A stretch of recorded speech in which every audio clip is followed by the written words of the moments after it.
ಚಿತ್ತವು ಅತ್ತಿಯ ಹಣ್ಣು ನೋಡಯ್ಯ, ಒಳಗೆ ವಿಚಾರಿಸಿದರೆ ಹುರುಳಿಲ್ಲ. ಬಹಳ ಅದ್ಭುತವಾಗಿರೋ ವಚನವನ್ನು ಬಸವಣ್ಣನವರು ಬರೀತಾರೆ. ಎನ್ನ ಚಿತ್ತವು ಅತ್ತಿಯ ಹಣ್ಣು ನೋಡಯ್ಯ. ನೋಡ್ರಿ, ಹತ್ತಿಕಾಯಿ ಹೆಂಗಿರ್ತಾರೋ, ಕೆಂಪಿರ್ತಾವ ನೋಡ್ರಿ. ನೋಡ್ರೆ ತಗೊಂಡು ತಿನ್ನಂಗೆ ಅನಿಸ್ತದ. ತೊಗೊಂಡು ತಿನ್ನಾಗ ಅನಿಸ್ತದ ಅಂತಂದ ಒಳಗೆ ಹೋಗಿ ಅದನ್ನು ತೊಗೊಂಡು ನೀವು ಹಿಂಗೆ ಹರಿದು ನೋಡಿದ್ರೆ ಅಂದ್ರೆ ಒಳಗೆ ಏನಿರ್ತಾವು, ಒಳಗಿರ್ತಾವೆ. ಯಾಕೆ ಈ ಮಾತನ್ನು ಬಸವಣ್ಣನವ್ರು ಹೇಳಿದರು ಅಂತಂದರೆ, ಎನ್ನ ಚಿತ್ತ ಅತ್ತಿಯ ಹಣ್ಣು ನೋಡಯ್ಯ. ಹೊರಗೆ ನೋಡಲಿಕ್ಕೆ ಬಹಳ ಸುಂದರವಾಗಿ ಕಾಣಿಸ್ತದೆ, ಒಳಗೇನಿಲ್ಲ. ಇದನ್ನು ಯಾರೋ ಹೇಳಿದರು ಅಂತಂದ್ರೆ ಅನ್ನ ಬಸವಣ್ಣನವ್ರು ಹೇಳಿದರು. ಎಲ್ಲರೂ ಹೆಂಗದರು ಅಂತಂದ್ರೆ, ಈ ಪ್ರಪಂಚದ ವ್ಯವಸ್ಥೆ ಒಳಗೆ ನನ್ನನ್ನು ಗೊಂಬೆಯಾಗಿ ಮಾಡಿದ ಕೂಡಲ ಸಂಗಮ ದೇವ ಅನ್ನತಕ್ಕಂಥ ಮಾತನ್ನು ಹೇಳ್ತಾರೆ. ತಾಯಿ, ನಾವು ಹೊರಗೆ ಹೆಂಗಿರ್ತೀವಿ ಅನ್ನೋದು ಮುಖ್ಯ ಅಲ್ಲ, ಒಳಗೆ ಹೆಂಗಿರ್ತೀವಿ ಅನ್ನೋದು ಬಹಳ ಮುಖ್ಯ. ಬಂದು ಹನುಮಪ್ಪ ಕೈ ಮುಗಿದ್ರೆ ನಡೆಯಂಗಿಲ್ಲ, ಒಳಗೆ ಏನೈತಿ ಗೊತ್ತಾಗಬೇಕಲ್ಲ, ಹೌದಲ್ರಿ? ಒಳಗೊಂದು ಹೊರಗೊಂದು ಅಂತ ಭಾವ ಇರಬಾರ್ದು. ಕಾರ್ಯಕ್ರಮ ಚಂದ ನಡೀತಂದ್ರೆ ಅದನ್ನು ಚಂದ ಹೋಗಾಕ ನಾವು ಪ್ರಯತ್ನ ಮಾಡ್ಬೇಕು, ಹೊರತಾಗಿ ಅದಕ್ಕೆ ಕಲ್ಲು ಹೋಗಿಬಾರದು ನೋಡ್ರಿ. ಈಗ ಜೇನು ಗೂಡು ಇರ್ತದೆ, ಜೇನು ಗೂಡಿಗೆ ಕಲ್ಲು ಹೋಗಿದ್ರೆ ಜೇನು ಎಲ್ಲಿ ಬರ್ತಾವು? ಕಲ್ಲು ಯಾವ ದಿಕ್ಕಿನಿಂದ ಬಂದೈತಿ ಅದ ದಿಕ್ಕಿಗೆ ಕಲ್ಲು ಬರ್ತಾವ, ಹೌದಲ್ರಿ? ಯಾಕೆ ಅವು ಜೇನು ಬರ್ತಾವು ಅಂತಂದ್ರೆ, ನಮಗೆ ಯಾರು ಆಪತ್ತು ಮಾಡಿರಲ್ಲ ಅವ್ರನ್ನ ಬಿಡಂಗಿಲ್ಲತ್ತವು ಜೇನುಗಳು. ಹಂಗ ಏನು ತಿಳ್ಕೊಳ್ಬೇಕು ಅಂತಂದ್ರೆ, ಮನುಷ್ಯನ ಜೀವನದೊಳಗೆ ಒಂದಿಷ್ಟು ಬರೋವ ಹೋಗುವ ಅವುಗಳು ಯಾವುದರ ಬಗ್ಗೆ ವಿಚಾರ ಮಾಡಲಾರದೆ ಮನುಷ್ಯ ಒಂದಿಷ್ಟು ಒಳಗೂ ಶುದ್ಧವಾಗಿರಬೇಕು, ಹೊರಗೂ ಶುದ್ಧವಾಗಿರಬೇಕು. ಒಳಗೂ ಶುದ್ಧವಾಗಿರಬೇಕು, ಹೊರಗೂ ಶುದ್ಧವಾಗಿರಬೇಕು. ಇದು ಬಹಳ ಪ್ರಮುಖ, ತಾವು ತಿಳ್ಕೊಳ್ಬೇಕು. ಮತ್ತು ಒಳಗೆ ಹೆಂಗೆ ಶುದ್ಧ ಆಗ್ತದ, ಹೊರಗಷ್ಟು ಶುದ್ಧ ಇದ್ರೆ ನಡೀತದಲ್ರಪ್ಪ ಅಂತ ನೀವು ಕೇಳ್ಬೋದು. ಹೊರಗೆ ಶುದ್ಧ ಇದ್ರೆ ನಡೀತದೆ, ಆದರೂ ಅಷ್ಟೇ ಪ್ರಮಾಣವಾಗಿ ನಾವು ಒಳಗೂ ಶುದ್ಧ ಇರಬೇಕು. ಅದಕ್ಕೆ ಹೆಂಗಿದು ಸಾಧ್ಯ, ಇದಕ್ಕೆ ಏನಿದಕ್ಕೂ ಪರಿಮಾಣ ಅಂತ ನೀವು ಕೇಳಬೇಕು. ಬಹಳ ಶರಣರು ಸುಂದರವಾಗಿರೋ ವಚನವನ್ನು ಬರೀತಾರೆ.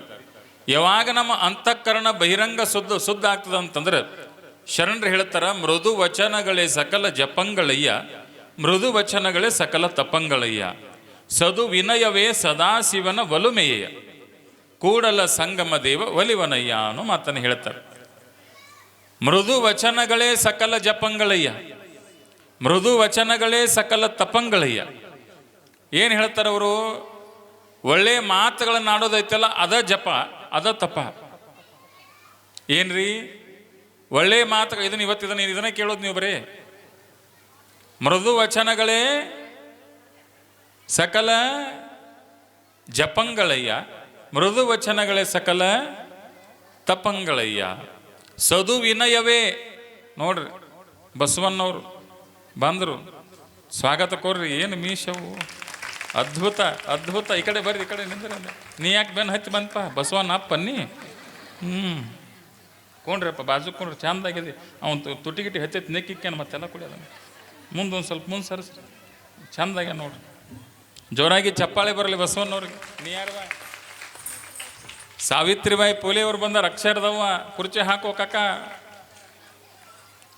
ನೀವ್ಯಾರು ಯಾಕೋರೆ? ಗತ್ತರಿಗೆ ಭಾಗ ಬಂದಾಳತ್ ನೋಡ್ರಿ. ನಮ್ಮದು ಪುಣ್ಯನ. ಯಾರ್ಯಾರು ಬರ್ತಾರೆ ಬರಲಿ ಇವತ್ತು. ಕೊಂಡ್ರಿ ಅವ ನಮ್ಮ ಅನ್ನ ಬೋಳ್ ಕಡಕ್ ಬಂದಾನ. ಸೇಮ್ ಬಸವಣ್ಣ, ಆನಂದ ಆತ್ ನೋಡ್ರಿ. ಜಗಜ್ಯೋತಿ ಬಸವಣ್ಣನವರು ಹೇಳ್ತಾರ, ಸದು ವಿನಯವೇ ಸದಾಶಿವನ ಬಲುಮೇಯ. ಏನಾದರೂ ಉದ್ದೇಶ ಅಂತಂದ್ರೆ, ಮಾತಾಡೋ ಮಾತು ಸುದ್ದಿರಬೇಕು. ಯಾವಾಗ ಮನುಷ್ಯನ ಮಾತುಗಳ ಶುದ್ಧ ಆಗ್ತಾವಲ್ಲ, ಅವಾಗ ಒಳಗೂ ಶುದ್ಧ ಆಗ್ತದೆ, ಹೊರಗೂ ಶುದ್ಧ ಆಗ್ತದೆ. ಇದು ಬಹಳ ಅಪರೂಪ, ತಾವು ತಿಳ್ಕೊಳ್ಬೇಕು. ಶರಣರು ಯಾಕೆ ದೊಡ್ಡವರಾದರು ಅಂತಂದ್ರೆ, ಅವ್ರು ಯಾವುದನ್ನು ಬಯಸಲಿಲ್ಲ ನೋಡ್ರಿ, ಹೌದ್ರಿ? ಬಸವಣ್ಣವ್ರು ಬಹಳ ಚಂದ ಹೇಳ್ತಾರೆ, ಅನ್ನದೊಳಗೊಂದಗುಳ, ಸೀರೆ ಒಳಗೊಂದು ಎಳೆಯ, ವಸ್ತ್ರದೊಳಗೊಂದು ಏನ್ರಿ, ಇಂದಿಂಗೆ ನಾಳಿಂಗೆ ಎಂದಡೆ ನಿಮ್ಮಾನೆ ನಿಮ್ಮ ಪ್ರಮತರಾಣೆ ಕೂಡಲ ಸಂಗಮ ದೇವ ಅನ್ನೋ ಮಾತು ಹೇಳ್ತಾರೆ. ಅವ್ರೇನು ಹೇಳ್ತಾರೆ? ಅನ್ನದೊಳಗೊಂದು ಅಗುಳ, ಹೊನ್ನಿನೊಳಗೊಂದು ಎರೆಯ, ಸೀರೆ ಒಳಗೊಂದು ಎಳೆ ನೋಡ್ರಿ, ಅನ್ನ ಐತಿ ಅಂದ ಬಳಿಕ ನಮ್ಮ ಹೊಟ್ಟೆ ತುಂಬ ಕಣ್ಣು ಇಟ್ಟಬೇಕವ ಇಟ್ಟಬೇಕು. ಹೌದಲ್ರಿ? ಇಷ್ಟು ಬಡಿಸ್ಕೊಂಡಿವಿ ಅಂದ್ರೆ ಅನ್ನ ಉಣ್ತೀವಿ ನಾವು. ಬಸವಣ್ಣನವ್ರು ಏನು ಹೇಳ್ತಾರು ಅಂತಂದ್ರೆ ಅನ್ನದೊಳಗೆ ಒಂದು ಅಗುಳ, ಅನ್ನದೊಳಗೆ ಒಂದು ಅಗುಳು ತೆಗೆದ್ರೆ ಅನ್ನಕ್ಕೇನು ಪರಕ್ ಬೀಳಂಗಿಲ್ಲವ. ಬಸವಣ್ಣವ್ರು ಏನು ಹೇಳ್ತಾರು ಅಂತಂದ್ರೆ ಅನ್ನದೊಳಗಿರ್ತಕ್ಕಂಥ ಒಂದು ಅಗಳನ್ನೂ ಸಹಿತ ನಾವು ವ್ಯರ್ಥ ಮಾಡಂಗಿಲ್ಲ, ನಾಳೆಗಂತ ತೆಗೆದಿಡಂಗಿಲ್ಲ. ಸೀರೆ ಒಳಗೆ ಒಂದು ಎಳೆಯ, ಈ ಸೀರೆ ಹೆಂಗೆ ತಯಾರಾಗತ್ತೆ ಅಂದ್ರೆ ನೀವು ಯಾರನ್ನ ಕೇಳಬೇಕು ಅಂತಂದ್ರೆ ನೇಯುವ ನೇಕಾರನನ್ನು ಕೇಳಬೇಕು. ಈ ಸೀರೆ ಹೆಂಗೆ ತಯಾರಾಗತ್ತಂದ್ರೆ ಎಷ್ಟೋ ಎಳಿಗಳ ಸೇರಿ ಒಂದು ಸೀರೆ ತಯಾರಾಗೈತಿ. ಎಷ್ಟೋ ಎಳಿಗಳ ಸೇರಿ ಒಂದು ಸೀರೆ ತಯಾರಾಗೈತಿ ಅಂದ್ರೆ ಅಣ್ಣನವ್ರು ಹೇಳ್ತಾರೆ ಒಂದು ಎಳಿ ಸೀರೆ ಒಳಗಿರ್ತಕ್ಕಂಥ ಒಂದು ಎಳಿನೂ ಸಹಿತ ನಾಳೆ ನನಗೆ ಬೇಡ. ಹೊನ್ನಿನೊಳಗೊಂದು ಎರೆಯ. ಬಂಗಾರ ಅಂದ್ರೆ ಏನ್ರಿ? ನೀವು ಗುಂಜಿ ಲೆಕ್ಕ ಹಾಕ್ತೀರಿ ಬಂಗಾರಕ್ಕೆ, ಹೌದಲ್ಲ? ಹಂಗೆ ಲೆಕ್ಕ ಹಾಕಂಗಿಲ್ಲ, ಗುಂಜಿ ಲೆಕ್ಕ ಹಾಕ್ತೀರಿ ನೀವು. ಗುಂಜಿ ಸೇರಿಸಿ ಏನಾಗ್ತದ? 1 ಗ್ರಾಮ್ ಆಗ್ತದ, 2 ಗ್ರಾಮ್ ಆಗ್ತದ, ಅಂಥವು 10 ಗ್ರಾಮ್ ಅದು ಅಂತಂದ್ರೆ ಒಂದು ತೊಲಿ. ಆದ್ರೆ ಬಸವಣ್ಣನವ್ರು ಹೇಳ್ತಾರೆ ಒಂದಿಷ್ಟು ಕೈಯಾಗ ಸಿಗತಕ್ಕಂಥ ಬಂಗಾರದ ಅದಕ್ಕೆ ಕಿಮ್ಮತ್ ಇರಂಗಿಲ್ಲ. ಇಟ್ಟಕಾಳ ಬಂಗಾರ ಏನು ಬೇಕು? ದೊಡ್ಡದಿದ್ರೆ ಕಿಮ್ಮತ್ ಅದಕ್ಕೆ. ಬಂಗಾರ ಇಟ್ಟಕಾಳ ಅದನ್ನೂ ಸಹಿತ ನಾಳೆಗೆ ಅಂತ ನಾ ತೆಗೆದಿಡಂಗಿಲ್ಲ. ನನ್ನ ಜೀವನ ಹೆಂಗೈತಿ ಅಂತ ಅನ್ನೋ ಮಾತನ್ನು ಬಸವಣ್ಣನವರು ಬಹಳ ಸುಂದರವಾಗಿ ಹೇಳ್ತಾರೆ. ಎಂತಹ ಕಿಮ್ಮತ್ತಿನ ಮಾತು ಹೇಳ್ತಾರೆ ಅಂದ್ರೆ ಇಂದಿಂಗೆ ನಾಳಿಂಗೆ ಎಂದಡೆ ನಿಮ್ಮಾನೆ ನಿಮ್ಮ ಪ್ರಮತರಾನೆ ಕೂಡಲ ಸಂಗಮ ದೇವ. ಇಂದು ನಾಳೆ ಅನ್ನೋ ಭಾವ ನನ್ನೊಳಗೆ ಬರಂಗಿಲ್ಲ. ನಾ ಏನು ಮಾಡ್ತೀನಿ ಅಂತಂದ್ರೆ ಹಿಂಗೆ ಇರ್ತೀನಿ. ಯಾಕಪ್ಪ ಅಂತಂದ್ರೆ ನಾಳೆಗೆ ಅಂಥೇಳಿ ನಾನು ಯಾವತ್ತೂ ಬುತ್ತಿ ಕಟ್ಟೋದಿಲ್ಲ ಅನ್ನತಕ್ಕಂಥ ಮಾತನ್ನು ಅನ್ನ ಬಸವಣ್ಣನವ್ರು ಹೇಳ್ತಾರೆ. ಅವ್ರ ಜೀವನದೊಳಗೆ ಹಂಗಿದ್ರು, ಹಂಗೆ ಬದುಕಿದ್ರು. ಹೆಂಗೆ ಬದುಕಿದ್ರು ಅಂತಂದ್ರೆ ನಾಳೆಗೆ ಅಂಥೇಳಿ ಯಾವತ್ತೂ ಬುತ್ತಿ ಕಟ್ಟಲಿಲ್ಲ ನೋಡ್ರಿ. ಅವ್ರ ಮನೆಗೆ ಕಳ್ಳ ಬರ್ತಾನೆ. ಬಸವಣ್ಣನವರು ಯಾವತ್ತೂ ಏನನ್ನೂ ಬಯಸಲಿಲ್ಲ, ನನಗಿಂಥದ್ದು ಇರಲಿ ಅಂತ ಅನ್ಲಿಲ್ಲ. ಅವ್ರ ಮನೆಗೆ ಕಳ್ಳರು ಬಂದ್ರಿವ. ಯಾರ ಮನೆಗೆ? ಇವ್ರ ಮನೆಗೆ, ಬಾಜುಕಿದ್ದವ್ರ ಮನೆಗೆ. ಇವ್ರು ಬಸವಣ್ಣವ್ರು. ಇವ್ರ ಮನೆಗೆ ಕಳ್ಳರು ಬಂದರು. ಕಳ್ಳರು ಬಂದಿರತಕ್ಕಂಥ ಕಾಲದೊಳಗೆ ಅನ್ನ ಬಸವಣ್ಣನವ್ರು ಹೇಳ್ತಾರೆ, ಕಳ್ಳ ಬಂದು ಏನು ಮಾಡಿದ ಅಂತಂದ್ರೆ ಹೆಂಡತಿ ಕೊರಳಾಗಿನ ಬಂಗಾರ ಕದಿಬೇಕು ಅಂತ ಬಂದವು.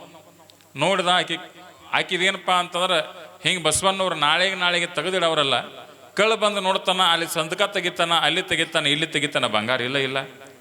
ಬಂಗಾರ ಇಳದೇ ಇರತಕ್ಕಂಥ ಕಾಲದೊಳಗೆ ಏನು ಮಾಡಿದ ಕಳ್ಳ ಅಂತಂದ್ರೆ ಆ ಕಡೆ ಈ ಕಡೆ ನೋಡ್ತಾನ. ಬಸವಣ್ಣನವರ ಧರ್ಮಪತ್ನಿಯಾಗಿರ್ತಕ್ಕಂಥ ಅವರ ಕೊರಳಾಗ ಗಂಗಾಂಬಿಕೆ ನೀಲಾಂಬಿಕೆ ಇಬ್ಬರು ಧರ್ಮಪತ್ನಿಗಳು. ಅಲ್ಲಿ ನೀಲಾಂಬಿಕೆ ಮಲ್ಕೊಂಡಿರ್ತಾಳ, ನೀಲಾಂಬಿಕೆ ಕೊರಳಾಗ ಬಂಗಾರ ಇತ್ತು.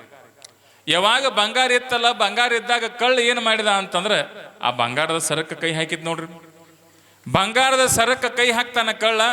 ಬಂಗಾರದ ಸರಕ್ಕೆ ಕೈ ಹಾಕಿರ್ತಕ್ಕಂಥ ಕಾಲದೊಳಗೆ ಅವಾಗ ಏನಾಯ್ತು ಅಂದ್ರೆ ಬಸವಣ್ಣನವರ ಧರ್ಮಪತ್ನಿಗೆ ಎಚ್ಚರ ಆಗಿರ್ತಕ್ಕಂಥ ಕಾಲದೊಳಗೆ ಆ ಧರ್ಮಪತ್ನಿ ಏನು ಮಾಡಿದ್ಲು ಅಂದ್ರೆ ಅಯ್ಯೋ ಕಳ್ಳ ಅಂತ ಕರೆದಳು. ಅಯ್ಯಯ್ಯೋ ಕಳ್ಳ ಅಂತ ಕರೆದಾಗ ಆ ಆಸ್ಥಾನದೊಳಗಿರ್ತಕ್ಕಂಥ ಎಲ್ಲ ಭಟರು ಏನು ಮಾಡಿದ್ರು ಅಂತಂದ್ರೆ ಆ ಕನ್ನದ ಮಾರಯ್ಯ ಅನ್ನೋ ಕಳ್ಳನನ್ನ ಹಿಡ್ಕೊಂಡು ಬಂದರು. ಹಿಡ್ಕೊಂಡು ಬಂದಿರತಕ್ಕಂಥ ಕಾರಣದೊಳಗೆ ಕಳ್ಳ ಮೈತುಂಬ ನಡಗಲಾಕತ್ತಾನ. ಏನಂತ ನಡಗಲಾಕತ್ತಾನ? ಕಳ್ಳತನ ಮಾಡಿ ಸಿಕ್ಕಿ ಬಿದ್ನೆಲ್ಲ, ಈಗ ನಾನು ಬಿಡ್ತಾರೆ ಏನು ಇವರು? ಬಿಡಕ್ಕೆ ಸಾಧ್ಯನೇ ಇಲ್ಲ. ಅದಕ್ಕಾಗಿ ಕಳ್ಳ ನಡಗಾಕತ್ತ. ಯಾವಾಗ ಕಳ್ಳ ನಡಗಾಕತ್ತಲ್ಲ, ನಡಗೋ ಕಾಲಕ್ಕೆ ಅವಾಗ ಬಸವಣ್ಣವ್ರ ಒಂದು ಬಾಯಾಗ ಭಾಳ ಚಂದ ಮಾತು ಹೇಳ್ತಾರೆ. ಏನು ಹೇಳ್ತಾರೆ ಗೊತ್ತೇನ್ರಿ? ಕಳ್ಳನ ಮನೆಗೊಬ್ಬ ಬಳುಗೊಳ್ಳ ಬಂದರೆ, ಎಂಥ ಕಿಮ್ಮತ್ತಿನ ಮಾತು ಹೇಳ್ತಾರೆ ನೋಡ್ರಿ. ಕಳ್ಳನ ಮನೆಗೊಬ್ಬ ಬಳುಗೊಳ್ಳ ಬಂದರೆ ಕೂಡಲ ಸಂಗಮ ದೇವನಲ್ಲದೆ ಮತ್ತಾರು ಅಲ್ಲ. ಬಿಚ್ಚಿ ಕುಡೆ ಮುಂದೆ ಶಬ್ದ ಬರೆಸ್ತಾರವ್ರು. ಬಿಚ್ಚಿ ಕುಡೆ ಚಾಂಡಾಲ ಗಿತ್ತಿ ಎನ್ನಯ್ಯನ ಕೈ ನೊಂದಿತ್ತು. ನೋಡ್ರಿ ಏನತ್ತಾರಿ? ಎನ್ನಯ್ಯನ ಕೈ ನೊಂದಿತ್ತು ಅನ್ನತಕ್ಕಂಥ ಮಾತನ್ನು ಹೇಳ್ತಾರೆ. ಈ ಮಾತಿನ ಅರ್ಥ ಏನು ಅಂತಂದ್ರೆ ಕಟ್ಟಕೊಂಡಿರ್ತಕ್ಕಂಥ ಹೆಂಡತಿಗೂ ಸಹಿತ ಹೇಳ್ತಾರೆ ಅವರು, ನನ್ನ ಮನೆಗೊಬ್ಬ ಕಳ್ಳ ಬಂದಾನು ಅಂತಂದ ಬಳಿಕ ನನ್ನಲ್ಲಿ ಸಂಪತ್ತಿದ್ದಾಗ ಬರಬೇಕಲ್ಲ, ನನ್ನಲ್ಲಿ ಸಂಪತ್ತಿದ್ದಾಗ ಬರಬೇಕು ಅಂದ ಬಳಿಕ ನಾ ಮೊದಲು ಕಳ್ಳ ಆಗಿರ್ಬೇಕಲ್ಲ. ಹೌದಲ್ರಿ? ನಾ ಮೊದಲು ಕಳ್ಳ ಆಗಿದ್ನಿ ಅಂತಂದ್ರೆ ನನ್ನ ಮನೆಗೆ ಕಳ್ಳ ಬರ್ತಾನವ. ನಾನ ಕಳ್ಳ ಆಗೇನಿ, ಅವನಿಗಿಂತ ದೊಡ್ಡ ಕಳ್ಳ ನಾ ಅದೀನಿ. ನನ್ನ ಹೆಂಡತಿ ಕೊಳ್ಳಾಗ ಬಂಗಾರ ಐತಲ್ಲ. ಹೌದಲ್ಲ? ಐತಲ್ಲ ಬಂಗಾರ. ಎಲ್ಲರಿಗಿಂತ ದೊಡ್ಡ ಕಳ್ಳ ನಾ ಅದೀನಿ. ನನ್ನ ಮನೆಗೆ ದೊಡ್ಡ ಕಳ್ಳ ಬಂದಾನು ಅಂತಂದ ಬಳಿಕ ಅವನು ಬೇರೆ ಯಾರೂ ಅಲ್ಲ, ಕೂಡಲ ಸಂಗಮ ದೇವನಲ್ಲದೆ ಮತ್ತಾರೂ ಅಲ್ಲ ಅನ್ನತಕ್ಕಂಥ ಮಾತನ್ನ ಬಸವಣ್ಣವ್ರು ಹೇಳ್ತಾರೆ. ಮುಂದುವರೆದು ಹೇಳ್ತಾರೆ ಅವ್ರು, ಬೆಚ್ಚು ಕೊಡು. ಏನು ಬೆಚ್ಚು ಕೊಡು? ಕೊರಳಾಗಿನ ತಾಳಿ ಬೆಚ್ಚು ಕೊಡು. ನೋಡ್ರಿ ಹೆಂಡತಿಗೆ, ನಿಮಗೆ ಯಾರಿಗಾರ ಅಂದ್ರೆ ಯಾಕೋ ಹೆಂಗೈತಿ ಮೈಯಾಗೈತಿರಿ ನೀವು ಗಂಡಗ? ಯಾಕೆ ಕೊರಳಾಗಿನ ತಾಳಿ ಬಿಟ್ಟು ಹೆಣ್ಮಕ್ಳು ಇರಂಗಿಲ್ಲವ? ನೋಡ್ರಿ ಏನಾರೆ ಕೊರಳಾಗ ಒಂದಿಷ್ಟು ತಾಳಿ ಹರಿತ್ತು ಅಂತಂದ್ರೆ ಅರಿಶಿಣದ ಬೇರೆ ಕಟ್ಕೊಂಡು ಘಟಾಸವನತ್ತಕ್ಕೆ ಹೋಗಿ ತಾಳಿ ಚಂದಂಗೆ ಘಟಾಸ್ಕೊಂಡು ಬಂದು ಕೊರಳ ಹಾಕೋತೀರಿ ನೀವು. ಯಾಕ? ತಾಳಿ ಬೇಕು, ಹೆಣ್ಣಿನ ಕೊರಳಾಗ ತಾಳಿ ಇರಬೇಕು. ಲಕ್ಷ ಕೊಟ್ಟು ಕೇಳಬೇಕು.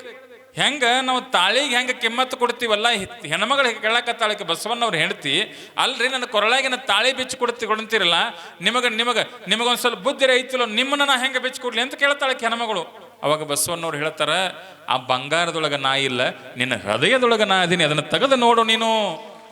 ಅದನ್ನ ಬಿಟ್ಟು ನೀ ಏನು ಮಾಡಕತ್ತಿ, ಬಂಗಾರದಾಗ ನಾ ಅದೀನಿ ಅಂತ ತಿಳ್ಕೊಂಡು ಆ ಬಂಗಾರ ಅವಂಗ ಬೆಚ್ಚಿ ಕೊಡುವಂತಂದಾಗ ಕೊರಳಾಗಿನ ಬಂಗಾರ ಬೆಚ್ಚಿ ಕೊಡ್ತಾಳೆ ಆ ಬಸವಣ್ಣನವ್ರು ಹೆಂಡ್ತಿ. ವಿಚಾರ ಮಾಡ್ರಿ, ತಾಳಿಗೆ ಕಿಮ್ಮತ್ತು ಬರೋದಿಲ್ಲ, ಆ ತಾಳಿಯನ್ನ ಕಟ್ಟಿರುವ ವ್ಯಕ್ತಿಗೆ ಕಿಮ್ಮತ್ತು ಬರ್ತದೆ ಅನ್ನೋ ಮಾತನ್ನ ಬಸವಣ್ಣನವ್ರು ಹೇಳ್ತಾರೆ. ಹಂಗ ಮುಂದೆ ಹೊರಕೊಂತ ಅವ್ರ ಜೀವನದೊಳಗೆ ಯಾವತ್ತೂ ಬಯಸಲಿಲ್ಲ ನೋಡ್ರಿ. ಅದಕ್ಕಾಗಿ ಹೇಳ್ತಾರೆ, ಬೇಕು ಬೇಡಗಳಿಲ್ಲ, ಕೋಪ ತಾಪಗಳಿಲ್ಲ, ಹುಸಿ ಮಾತು ಒಂದಿಲ್ಲ ಮನದಿ, ತಾನ ತನ್ನೋದು ನೆಲ್ಲ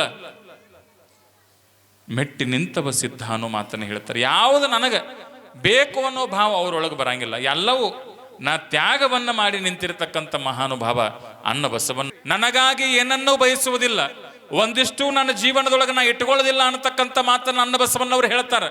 ಅದ ಪ್ರಕಾರವಾಗಿ ಈ ಭೂಮಿ ಮೇಲೆ ಬದುಕಿ ಹೋದವರು ಅನೇಕ ಜನ ಮಹಾತ್ಮರದಾರ. ಅವರ ಜೀವನದೊಳಗೆ ಯಾವತ್ತೂ ಸಹಿತ ನನಗೆ ಬೇಕು ಅಂತ ಹೇಳಿ ಬದುಕಿಲ್ಲವರು, ನನಗೆ ಸಾಕು ಅಂತ ಹೇಳಿ ಬದುಕಿದವರದಾರ. ಬಹಳಷ್ಟು ಜನ ತಿಳ್ಕೊಳ್ಬೇಕು, ತಾಯಿ ಈ ಜೀವನ ಹೆಂಗೈತಿ ಅಂತಂದ್ರೆ, ಬಹಳಷ್ಟು ಜೀವನದ ಮಂದಿ ತಲೆ ಒಳಗೆ ಸಂತೆ ತುಂಬ್ಯದ, ಚಿಂತೆ ತುಂಬ್ಯದ. ಈ ಚಿಂತಿ ಸಂತಿಗಳ ನಡುವೆ ಮನುಷ್ಯ ಸಣ್ಣವಾಗಕತ್ತಾನ. ಅರ್ಥ ಮಾಡ್ಕೊಳ್ಬೇಕು ನೀವು.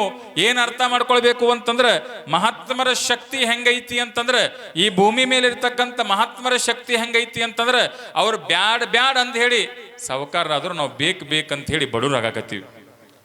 ಸಾಕಂದ ಸಾವುಕಾರರಾದ್ರೂ ನಾವು ಬೇಕಂತ ಹೇಳಿ ಬಡವರಾಗಕತ್ತೀವಿ. ಅಂತ ಮಹಾತ್ಮನ ಜೀವನ ದರ್ಶನವನ್ನು ನಿಮಗೆ ಮಾಡಿಸೋದು. ಎಂತ ಮಹಾತ್ಮ ಅಂದ್ರೆ ತಾಯಿ, ಅವನಿಗೆ ಹುಟ್ಟಾಯ್ತು ಆದ್ರೆ ಸಾವು ಅನ್ನೋದಿಲ್ಲ.